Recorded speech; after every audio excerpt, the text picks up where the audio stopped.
Hello everybody and welcome to the ESI Digest, where we run through the biggest esports business related news stories of the week. I'm your host Tom Daniels, the sub-editor of Esports Insider, and today we have 5 huge news stories in the world of esports business, specifically in the world of FIFA. It's a big FIFA week this week. So in this week's ESI Digest, we're going to be covering Norwich City launching its own esports team, Immortals Gaming Club announcing promotions amid its restructuring, FIFA and EA announcing its expanded FIFA 22 esports program, Guild Esports partnering with Irish football club Finn Harps FC, and finally we're going to be talking about the Thai government recognising esports as an official sport.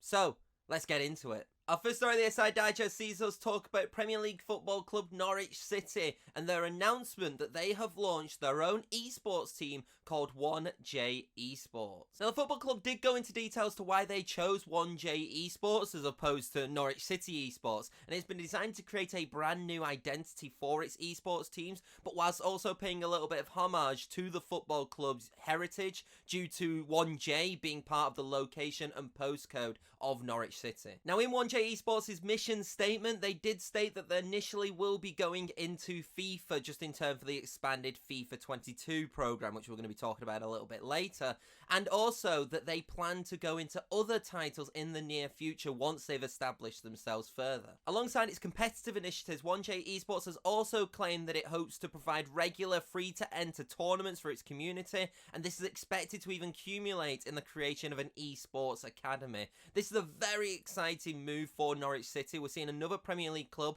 truly create an esports team and an esports division. Obviously, we've kind of got it with Man City. We've definitely got it with Wolves, who have very much kind of embraced esports and gone into a multitude of titles now at this point. And so it'll be really interesting to see where Norwich City take this. Will they go for, at this point, just a strict FIFA route, or when the opportunity arises, will they go into other titles such as Rocket League or even more traditional titles in the future? Moving on now, Immortals Gaming Club has announced a series of executive promotions and changes as part of the organisation's current reorganisation effort within its esports entities. Now, I've got these promotions here, and it includes Ari Segal, Immortals' CEO, being promoted to co-managing director of Immortals Gaming Club, executive chairman of Immortals and Gamers Club, as well as non-executive chairman of MIBR. Moreover, Tony Conovan, who is the current COO of Immortals, has been named as the executive vice chair of Immortals, MIBR and Gamers Club, as well as Immortal Gamers Club's co-managing director. As well as being Gamers Club CEO, Yuri Uchiyama will also hold the position of executive chairman of MIBR as part of these promotions,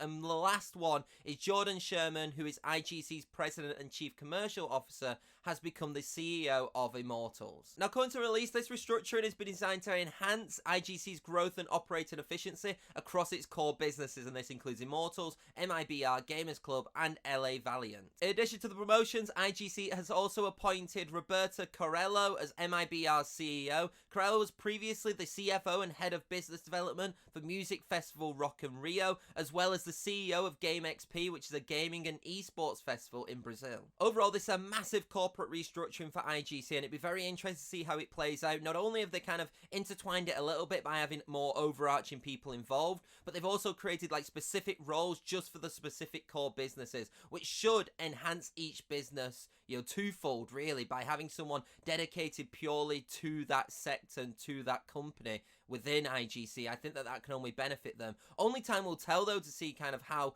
the marketing changes, how kind of the progression of these companies and these brands, change as well. But it's really exciting time for IGC, definitely.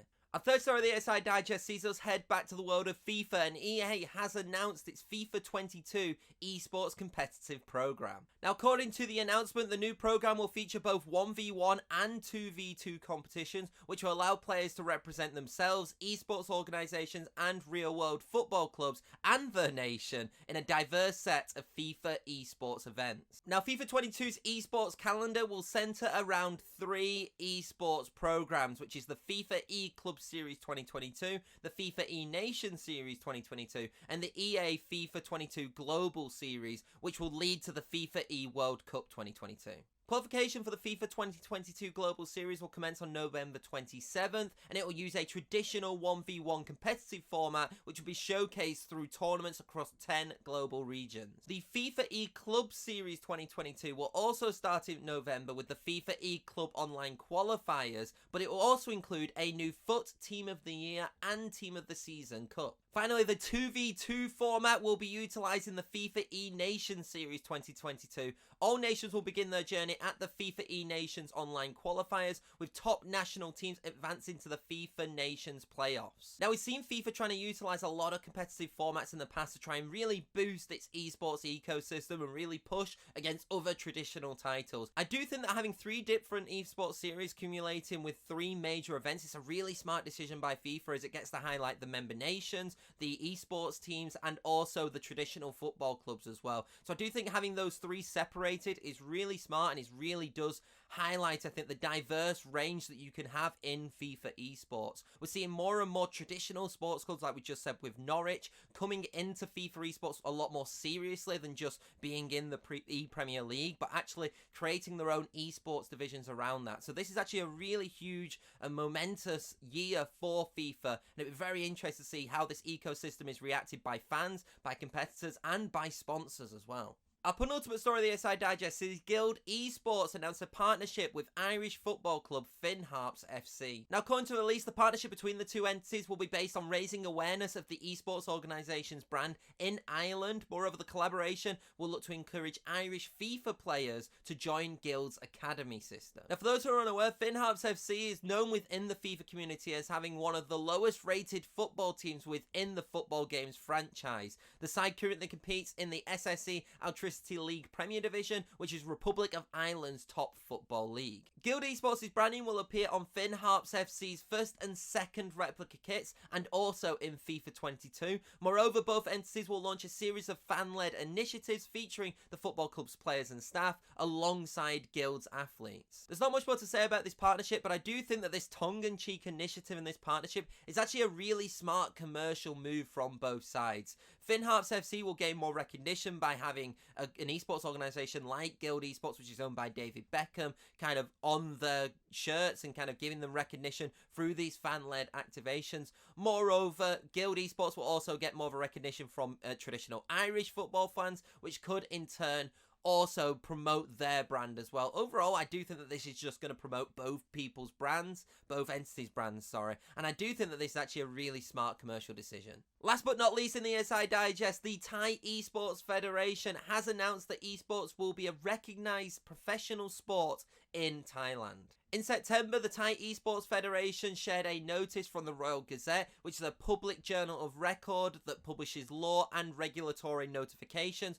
from the Thai government, declaring esports as a professionally recognised sport. As a result, Thailand's local esports industry and its constituents will receive a multitude of benefits, which includes funding, national honours, promotions, and support to assist with the management of events, clubs, and other associations. In addition, eligible esports teams and athletes will gain access to financial support from the Sports Authority of Thailand and its Professional Sports Promotion Fund. This is huge news for the country. To actually recognise esports as an official professional sport provides so much more benefits for Thailand's growing esports ecosystem. It'll be really interesting to see how this funding is utilised and how this grows and develops the esports ecosystem, along with the support now of the official sporting body in Thailand. And that is it for this week's ESI Digest. If you want to read up on any of the stories that I have covered, or even more that's been covered, then don't forget to go to esportsinsider.com. Also, don't forget to follow us on LinkedIn, Twitter, subscribe on YouTube,